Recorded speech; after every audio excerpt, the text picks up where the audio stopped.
누가복음 7장 18절에서 23절까지 저와 여러분이 한 절씩 교독하겠습니다.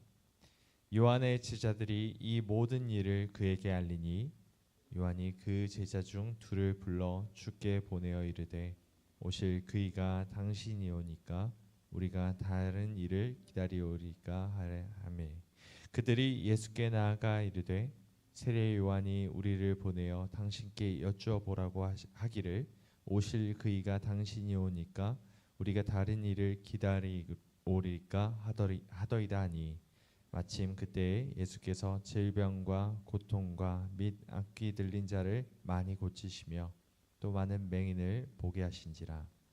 예수께서 대답하여 이르시되 너희가 가서 보고 들은 것을 요한에게 알리되 맹인이 보며 못 걷는 사람이 걸으며 나병 환자가 깨끗함을 받으며 귀먹은 사람이 들으며 죽은 자가 살아나며 가난한 자에게 복음이 전파된다 하라. 누구든지 나로 말미암아 실족하지 아니하는 자는 복이 있도다 하시니라. 아멘. 오늘 본문에는 세례 요한이 등장합니다. 세례 요한은 예수님이 사역을 시작하신 이후에 성경의 무대에서 조용히 사라졌던 사람이죠. 그는 이렇게 말합니다. 그는 흥하여야 하겠고 나는 쇠하여야 하리라.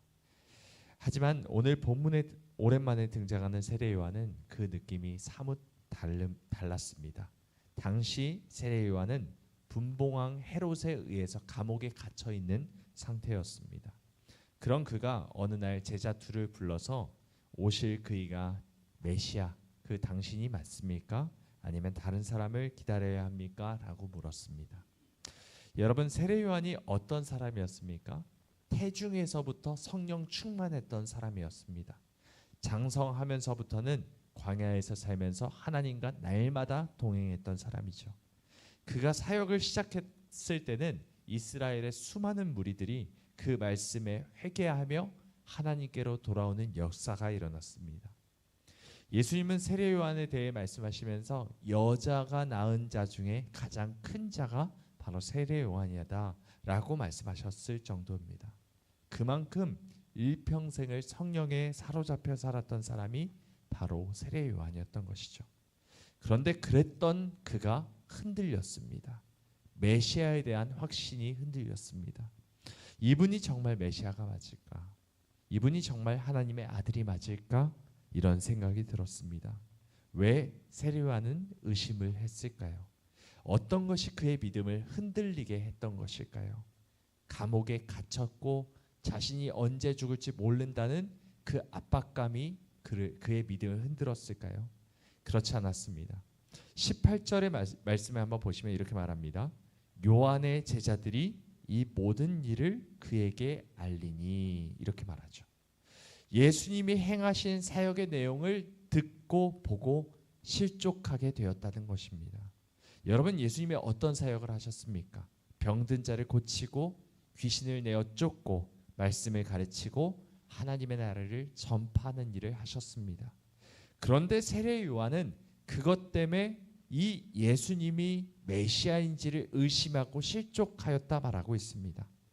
세례 요한에게 어떤 메시아에 대한 편견이 있었기 때문이죠. 여러분, 세례 요한이 사역하면서 항상 전파했던 것이 무엇입니까? 회개하라, 천국이 가까이 왔다. 그러면서 도끼가 나무 뿌리에 놓여 있고 이것이 회개하지 않고 합당한 열매를 맺지 않으면은 찍혀서 불에 살라지리라 이렇게 말을 하였습니다. 다시 말해서 너희가 회개하지 않으면, 하나님의 말씀대로 살지 않으면 하나님의 공의의 심판을 받아 너희가 멸망하게 될 것이다. 이것을 날마다 외쳤던 사람이 세례 요한입니다.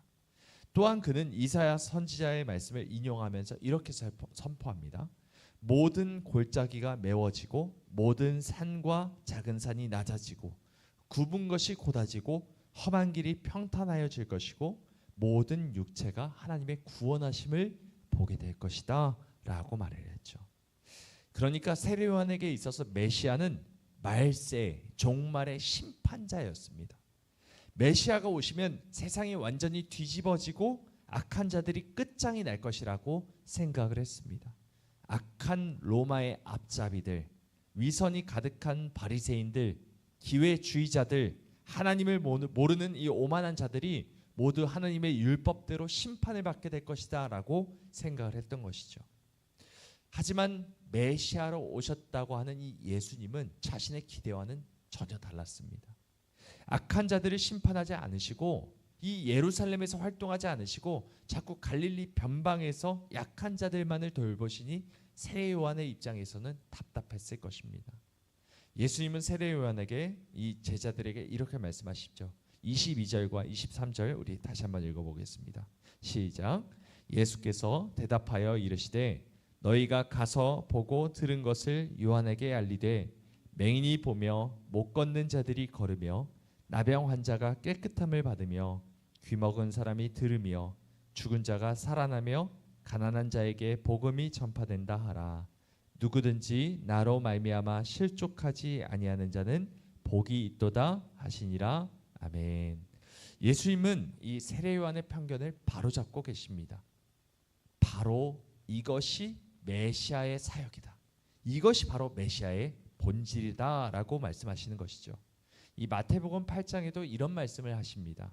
저물매 사람들이 귀신 들린 자를 많이 데리고 예수께 오거늘 예수께서 말씀으로 귀신들을 쫓아내시고 병든 자들을 다 고치시니 이는 선지자 이사야를 통하여 하신 말씀에 우리의 연약한 것을 친히 담당하시고 병을 짊어지셨도다 함을 이루려 하심이었더라. 아멘. 여러분, 메시아는 어떤 분입니까? 연약한 것을 친히 담당하시고 병을 짊어지시는 분이십니다. 다시 말해서 이 악한 자를 심판하시는 심판주가 아니라 고난 당하시는 종으로서 모든 죄를 짊어가는 어린 양으로서 모든 약한 것을 치료하시고 모든 더러운 것을 깨끗하게 하시는 자로서 이 땅 가운데 오셨다는 것입니다. 여러분, 세례 요한은 흔들렸습니다. 무엇 때문에 흔들렸습니까? 감옥 안에서 자신이 기대했던 메시아의 모습과 예수님의 모습이 달랐기 때문입니다. 그러나 그것은 그의 믿음이 없어서가 아니라 자기 생각이 강했기 때문이고 그의 편견이 있었기 때문임을 기억하시기 바랍니다. 우리 역시도 신앙생활 가운데 여러 가지 혼란이 있을 때가 있습니다. 기도는 계속하는데 상황이 바뀌지 않습니다. 하나님이 이런 분 아니셨습니까? 하나님이 이렇게 신실하신 분 아니십니까? 그런데 저에게 왜 이런 일을 행하십니까? 왜 이런 일이 나의 삶 가운데 겪어져야 하고 내가 왜 이런 것 때문에 고통을 당해야 합니까? 우리의 기대와 하나님의 일하시는 방식이 전혀 다를 때가 있을 것입니다. 기도는 계속하는데 상황이 바뀌지 않을 때 우리는 하나님이 정말 나를 돌보고 계시는지에 대해서 의심이 들 때가 있을 것입니다. 그럴 때 우리는 생각해야 합니다. 하나님이 내가 기대하는 방식과 전혀 다른 방식으로 일하실 때가 있다라는 것을 기억해야 합니다. 오히려 내가 예상하지 못한 자리에서 조용히 일하시고 계실 때가 있습니다. 그러므로 내 생각을 관철하려고 하는 태도를 버리고 오히려 하나님의 뜻이 무엇인지 분별하며 그 뜻에 순종하기를 바라는 우리 모두가 되길 원합니다. 하나님의 뜻이 어디 있을지 모릅니다. 하나님의 뜻이 어떤 상황 가운데서 어떻게 이루어질지 전혀 알 수가 없습니다. 우리는 교만할 수가 없죠. 우리의 생각을 내려놓고 하나님의 뜻을 분별하게 해달라고, 날마다 하나님의 뜻이 어디에 있는지를 알게 해달라고 우리가 기도해야 합니다.